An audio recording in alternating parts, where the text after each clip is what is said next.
안녕하세요. 저는 명문대를 졸업한 뒤 퇴치동과 종로를 전전하며 학원 강사를 하고 있는 아이 엄마입니다.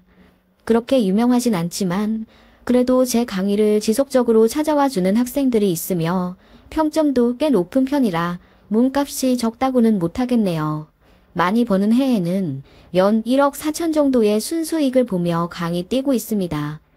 자랑은 아니지만 많은 분들이 아시다시피 여자 혼자 연봉 1억이 넘는 거면 절대로 못 버는 건 아닌데요. 겉으로만 보면 화목하고 별 걱정 없어 보이는 외관이지만 전 현재 시어머니와 연락하지 않고 지내고 있습니다.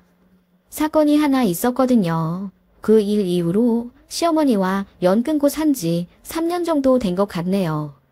처음엔 무조건 제 편이었던 남편도 해가 지나고 몇 번의 명절이 지나니 슬슬 이제 시어머니랑 연락도 하고 시댁도 찾아가 뵈야 하지 않냐는 식으로 떠보는데 제가 어떻게 해야 할까요? 제가 전부터 즐겨보던 이곳에 사연을 써볼 테니 여러분의 생각을 올려주시면 감사하겠습니다. 그러니까 3, 4년 전 추석 때 일입니다. 저희 시어머니는 제가 많이 벌면 많이 벌어 남편 기죽인다고, 또 적게 벌면 남편 혼자 돈 버느라 고생하게 만든다고 온갖 꼬투리를 잡아 저를 폄하하고 까내리시는 전형적인 아들 사랑 엄청난 시어머니입니다.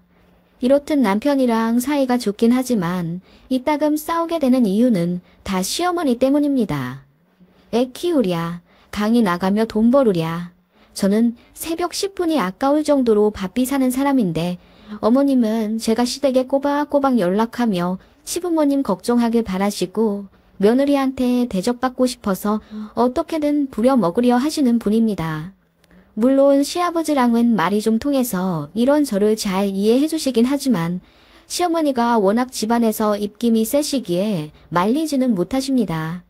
어머님이 아버님을 엄청 무시하시고 구박하시거든요. 그러고 보니 참 아이러니하죠. 어머님은 남편인 시아버지를 무시해도 되고 며느리인 저는 남편을 무시하면 안 된다니 대체 이게 어느 나라 법도입니까? 그런 독재적인 시댁 분위기를 형성하는 시어머니라 솔직히 저는 시모가 별로 좋지 않아요. 다른 게 아니라 연락 문제로 대판 싸운 적이 있기도 하거든요.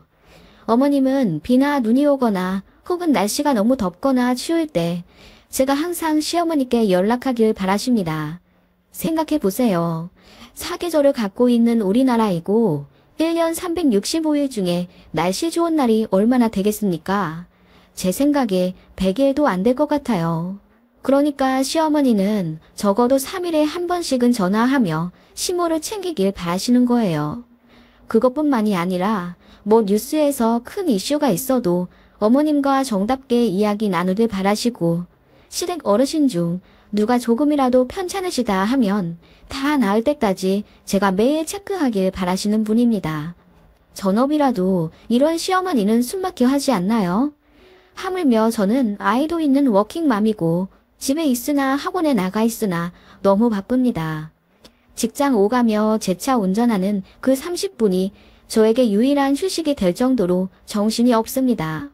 그런 제가 못마땅한 시어머니는 차라리 일을 관두고 남편과 아이 뒷바라지하며 살길 바라시지만 중견기업 다니는 회사원이라 한 달에 400 조금 넘게 버는데 그나마도 정년보장이 뚜렷하게 되지 않는 남편인 관계로 제 수입으로 은퇴 후 자금까지 생각해 두어야 합니다. 거기다 당장 나가야 할 아파트 대출금이랑 아이 영어 유치원비며 사교육비며 그거 어떻게 다 충당하나요? 게다가 아이는 일찌감치 남들과 다른 학습력을 보여서 영재원도 다닙니다. 그래서 아이한테만 한 달에 200만 원 정도 들어가는데 저희 가족 보험비, 마트 식비 등 내고 나면 남편 월급 다 씁니다. 시어머니는 이 사정 아시면서도 저더러 일을 하지 말라시는 거예요. 금전적으로 도와주실 것도 아니면서. 이유 야빤하죠. 연락 문제로 구박도 실컷 하고 싶고 툭하면 불러서 시댁 잡일 시키며 시어머니 갑질을 하고 싶은데 제가 너무 바쁘니 명백한 이유가 안 되잖아요. 아무튼 이런 문제로 시어머니와 대판 싸운 적이 있었고 그 이후로 시모는 대놓고 저에게 일을 관두라거나 대놓고 무시하며 모진 구박은 안 하실 뿐이지 시댁 가면 저를 투명인간 취급하세요. 저는 차라리 이게 나을 정도입니다. 그 정도로 시어머니도 저를 별로 안 좋아하시고 사이가 그닥 좋지 않은 고부관계예요. 이제 사건이 있었던 추석날 이야기를 꺼내야겠군요. 학원 하시는 분들은 아실 겁니다. 추석 때 연휴가 길게 잡히기라도 하면 보강 스케줄 때문에 신이 빠집니다. 게다가 일하는 분들 전부 추석 때는 웬만하면 강의 안 잡으려 하시기에 눈치 싸움도 치열해요. 저는 아이 있는 엄마다 보니 보강을 많이 빠졌었는데 이번만큼은 안 되겠더라고요.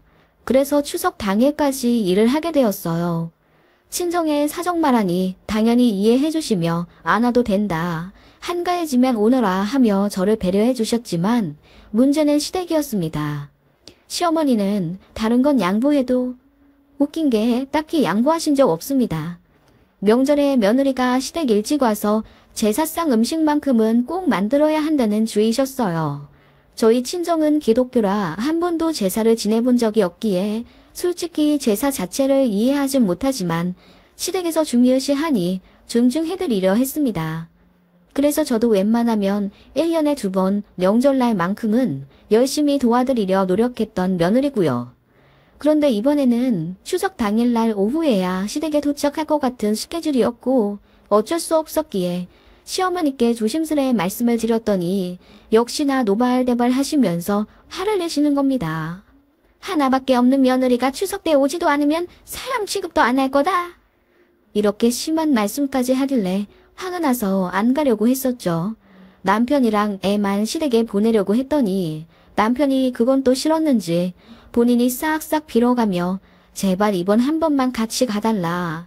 이번에 가서 시어머니에게 다신 무리하게 오라고 하지 않도록 딱 협상을 하고 오겠다.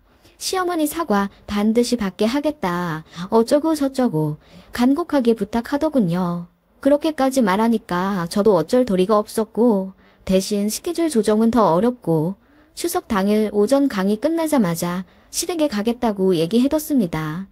그렇게 아이랑 남편 먼저 추석 연휴 때 시댁에 가 있었고 저는 홀로 서울에 남아 학원 수업을 하고 추석 당일에 차를 끌고 시댁에 갔습니다.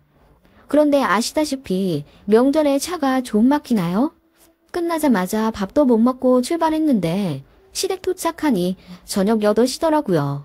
점심도 못 먹은 채로 배를 쫄쫄 굶어가며 시댁 현관을 열어 들어갔고 시부모님께 인사를 드렸습니다. 그런데 반가이 맞아주시는 시아버지와는 달리 냉랭하게 눈도 안 마주치며 쌩하니 지나가는 시어머니를 보며 저도 기분이 상했습니다. 내가 무슨 놀다가 들어왔나 싶어서 화가 났지만 명절인데 싸우고 싶지 않아서 그냥 모르는 척하고 시아버지와 큰아버님과 인사를 하며 자리에 앉았죠. 남편은 아이랑 어디 놀러 나갔다가 아직 안 들어왔었고 시아버지도 큰아버님이랑 볼일 보러 나가려고 하시던 찰나였죠. 며느리 늦게 오느라 고생했는데 어여 밥이라도 차려주지. 재아가 밥 맛있게 먹거라 하시며 두 분이 나가시더라고요. 그런데 시어머님은 저에게 배고프냐? 한마디 하시더니 이내 그런데 아까 음식을 다 먹어버려서 먹을 만한 게 없어서 어쩌냐? 이러시더라고요. 그 말 듣자마자 헛웃음이 나오더라고요. 저희 시어머니 손 엄청 크십니다. 게다가 이번엔 큰아버님도 같이 추석 명절 세기로 해서 음식 더 많이 하시기로 했거든요. 그래서 저더러 빨리 오라고 재촉하신 이유도 있고요. 그런데 추석 당일날 저녁에 그 만들어 놓은 음식이 다 떨어지는 게 말이 됩니까? 어머님은 천연덕스러운 얼굴로 저희 남편이 점심이랑 저녁에 소갈비며 잡채며 음식을 싹쓸이해서 내줄 만한 게 없다는 겁니다. 그래서 제가 물었죠. 그럼 쌀밥이라도 남은 거 없으세요? 저 너무 배고파서 자기 전에 뭐라도 좀 먹고 싶은데. 했더니 밥솥도 싹싹 긁어먹어서 남은 게 없대요. 어이가 없더라고요. 며느리가 늦게 도착할 거 알면서 정말 음식 한 톨 안 남기고 온 식구가 다 먹었다는 게 말이 되나요? 만약 신우가 늦게 온다는 소식을 들었으면 어머님은 제일 먼저 신우 먹을 것부터 챙겨놓고 상을 차릴 분인데요. 솔직히 진짜 서럽더라고요. 이러려고 몇 시간 동안 운전해서 시댁 왔나 싶더라고요. 전 한 쪼가리 하나 얻어먹지도 못하는데 뭐하러 왔나 싶은 게 눈물까지 핑 돌고 시어머니한테 이렇게 미움받으면서까지 결혼 생활을 유지해야 하나 자괴감까지 심각하게 들대요. 저도 나름 귀한 딸이거든요. 저도 오기가 생겨서 그럼 밖에 나가 사 먹고 들어오겠다 하니 이 시간에 어딜 가냐고 말리시더군요. 그래서 짜장면이랑 탕수육이라도 배달시켜 먹겠다고 하니 혼자 배달 음식을 왜 시키냐며 타박하시더군요. 그래서 저도 너무 화가 나서 알아서 하겠다고 하고 짐이나 마저 풀러 들어갔습니다. 그런데 시어머님이 뒤이어 말씀하시기도 해. 손주 애비가 아까 밥 먹고 또 출출하다고 컵라면 하나 부어 먹더만 그 국물 남은 게 있다. 거기에 햇반이라도 말아서 먹으려.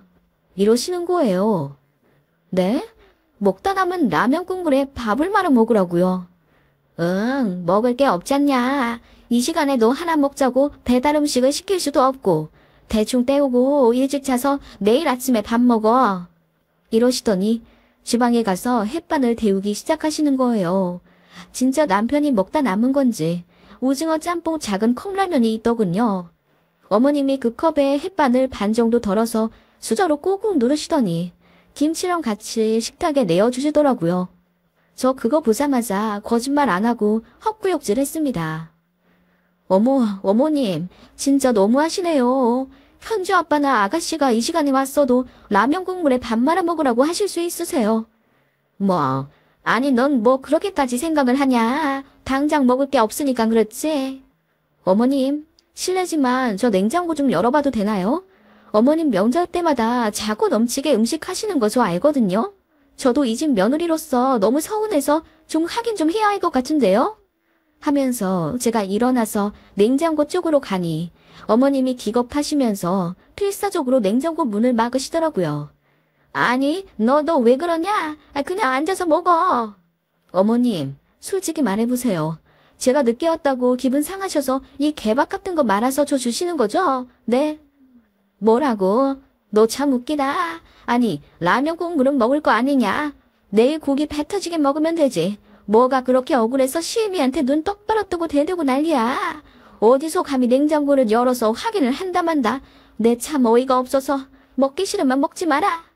하시더니 그 오징어 짬뽕 컵라면 통을 휙 들어 싱크대 개수대에 부으시더군요. 그리고는 저를 보면서 그래, 너 말 잘했다. 이 집 며느리로서 서운하다고. 이 집 며느리인 거 알면서 추석 때 미리 오지도 않고 이 시애미가 음식 다 하게 만들어. 와서 홀랑 내가 해놓은 음식이나 먹으려고. 언담생신. 나는 너만 할 때 시어머니 앞에서 내내거리고 고개 한번 못 들면서 기름 냄새 졸일 맡아가며 음식했다. 너는 뭐가 그리 잘나서 추석 때 일 하나 못 빼고 서울에 내내 있다가 이제 기어들어와. 네가 음식 먹을 자격이나 있긴 해. 너한텐 네 남편이 먹다 남은 라면 국물도 황송한 줄 알아. 어디 며느리가. 이러시는 겁니다. 그 말 듣자마자 혈압이 싹 오르면서 정신까지 혼미해지더군요. 저희 시어머니가 좀 막말을 하기는 해도 이 정도까지 심하게 말씀하시지는 않거든요. 그런데 제가 냉장고 확인하겠다는 말에 어머님도 눈이 도신 건지 저한테 그렇게 폭주를 하시며 막말을 하시더군요. 저도 참을 수가 없었죠. 어머님, 키우던 개한테도 이렇게는 밥 안 주겠어요. 어디 먹다 남은 라면 국물에 밥을 말아주세요. 차라리 주질 마시던가요. 제가 똥개예요. 네. 제가 소리를 고래고래 질러가며 대드니까 시어머니가 어머 어머 하시면서 놀라시더라고요. 너 애가 왜 이렇게 식탐이 많니? 그래서 살이 그렇게 뒤룩뒤룩 찐 거야? 하시면서 제가 결혼 후 7kg 정도 찐 살에 대해 또 이런 식으로 지적하시더라고요. 전 화가 머리 끝까지 났고 이번 기회에 저도 끝장을 봐야겠다고 생각했습니다. 어머님이 저를 며느리 취급 안 하시고 똥개 취급하신다 이거죠? 네, 어디 똥개 한번 제대로 키워보세요. 멍멍! 하고 제가 미친 듯이 짖으며 어머님한테 달려갔더니 어머님이 귀신이라도 본 듯 허여멀게진 얼굴로 소리를 지르시더군요. 저는 그대로 어머님을 잡고 팔뚝을 확 깨물어 버렸습니다. 그 바람에 어머님이 놀라서 어머, 어머 너 미쳤니? 하고 뒤로 넘어지셨고 때마침 큰아버님이랑 시아버지가 들어오셨어요. 시아버님이 아무것도 모르신 채 인자하게 웃으시며 우리 며느리 밥 좀 먹었니? 늦게 먹어서 소화 안 될까봐 약국에서 활명수 하나 사왔다. 먹고 자거라. 이러시다가 부엌 쪽에서 넘어져 있는 시어머니를 보더니 왜 이러고 있냐고 하시더군요. 저는 활명수 받자마자 눈물이 비 오듯 쏟아졌습니다. 시어머니는 제가 우니까 당황해서 어쩔 줄 몰라 하시고요. 아니, 세아가 왜 우니? 큰아버님이랑 시아버지가 영문도 모른 채 저를 달래주셨고 저는 바보같이 펑펑 울기만 했습니다. 제가 내내 울다가 아까 있었던 사정을 말했더니 시아버지가 처음 듣는 엄한 목소리로 시어머니에게 뭐라고 하시더군요. 아니, 냉장고에 육전이며 갈비탕이며 내가 다 넣어놨구만. 무슨 음식이 없다는 거야? 아이, 그건 내일 먹을 거고. 내일 먹을 게 어딨어? 당장 며느리가 두 끼나 굶은 채로 집에 왔구만. 당신 진짜 해도 너무하는군. 아니, 나도 억울해. 남들은 며느리 들였다고 명절에 손 하나 까딱 안 하는구만. 난 왜 아직도 이 나이 되도록 고생만 하고 있어야 한다는 거야. 일하는 며느리가 상전이지 아주. 우리 딸도 시댁 가면 손 하나 까딱 안 하고 지 시어머니가 해주시는 뜨신 밥 먹는 데잖아. 무슨 소리 하는 거야? 아니, 우리 딸은 원래가 애기같이 아무것도 못하는 애고 하시며 시어머니도 우는 소리를 하시더군요. 그때 남편이 잠든 저희 아이를 품에 안고 마침 귀가를 하다가 이 상황을 보게 되었습니다. 사실 알고 남편도 엄청 분노했죠. 모든 가족이 시어머니를 매도하자 시어머니는 엉엉 울면서 저한테 물린 이 자국을 보여주시더군요. 아니, 그렇다고 어디 시애미를 이렇게 이빨로 카물어. 나도 억울해. 나도 아프다고.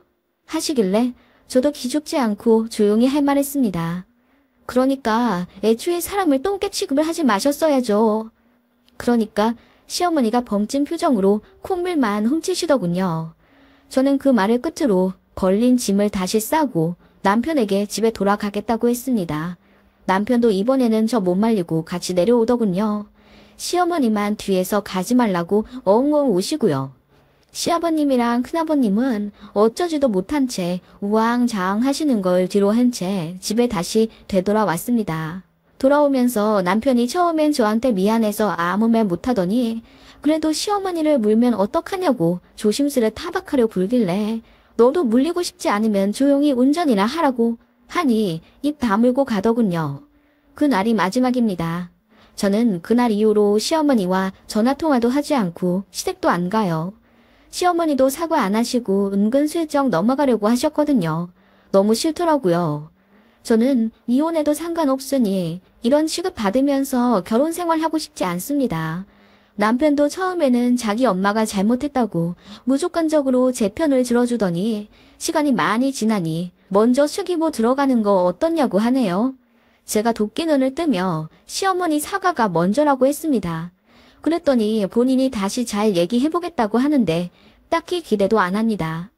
시어머니도 사과 안 하실 것 같고 저도 사과하기 싫어요. 그냥 이대로가 편해요.